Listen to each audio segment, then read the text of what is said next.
Friends, எல்லாரும் எப்படி இருக்கீங்க? இன்னைக்கு நான் உங்களுக்காக ஒரு கதை சொல்ல போறேன். இந்த கதையோட ஹெட்டிங் போகாதீங்க.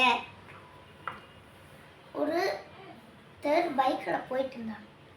ரெட் சிக்னல் அப்போதைக்கு போட்டாங்க. அவர் நின்னார். அவர் பின்னாடி பஸ்ஸு காரு அப்படியே நின்றுச்சாலைனா. அவருக்கு பின்னாடி ஒரு கார் நின்றுட்டு இருந்துச்சு. அவரு ஃபஸ்ட்டு நின்னதுக்கு பின்னாடியே நின்றுட்டு ஆரன் அடிச்சுட்டு இருந்தாங்க. இவர் பின்னாடி திரும்பி பார்த்தாங்க.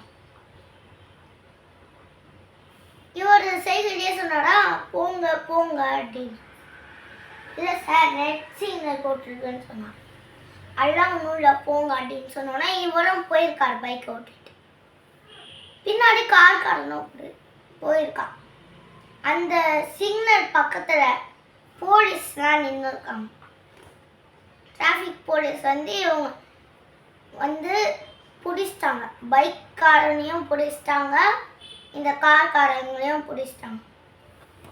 எதுக்கு நீங்கள் ரெட் சிக்னல் போடும்போது வந்தீங்க அப்படின்னு கேட்டாங்க.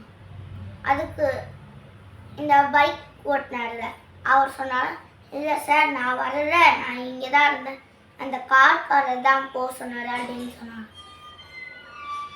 இவர் போலீஸ் காரர்கிட்ட கேட்டோன்னே அப்படியா அப்படின்னு சொன்னார். இல்லை நான் போக சொல்லவே இல்லை அப்படின்னு சொன்னார். அப்படியா சரி அப்படின்னு சொல்லிட்டு அந்த போலீஸ் போய் அந்த டிராஃபிக்கில் நின்னாங்களே அந்த பைக்கு பக்கத்தில் அந்த பைக்கை கூப்பிட்டு இவர் போக சொன்னாரா இவரை அப்படின்னு கேட்டாங்க.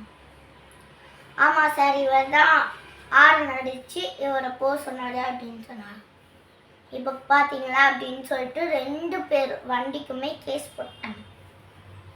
பில்லு எழுதி கொடுத்துட்டாங்க. ஆனால் 2 பேரோட பில்லையுமே இந்த காரை தான் கட்டணும் அப்படின்னு சொல்லிட்டார் போலீஸ்கார்.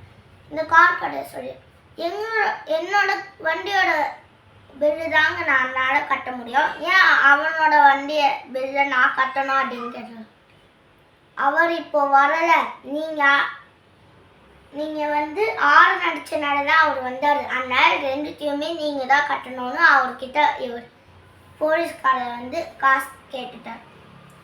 வாங்கிட்டு அவங்களும் போயிட்டாங்க. இந்த கதையிலேருந்து நம்மளுக்கு என்ன தெரியுதுன்னா, எப்போதுமே நம்ம சிக்னலில் நிற்கும் போது யாராவது ஆரன் அடித்தாங்கன்னா திரும்பி பாருங்க. ஆனால் அவங்க போக சொன்னாங்கன்னா போகாதீங்க. ரெட் சிக்னல் போட்டிருந்தா போகக்கூடாது, க்ரீன் சிக்னலில் தான் போகணும். இந்த கதை உங்களுக்கு பிடிச்சிருந்தா லைக் பண்ணுங்கள், ஷேர் பண்ணுங்கள், கமெண்ட் பண்ணுங்கள், மறக்காம பக்கத்தில் வெளியே தொட்டுங்க. பாய் பாய்.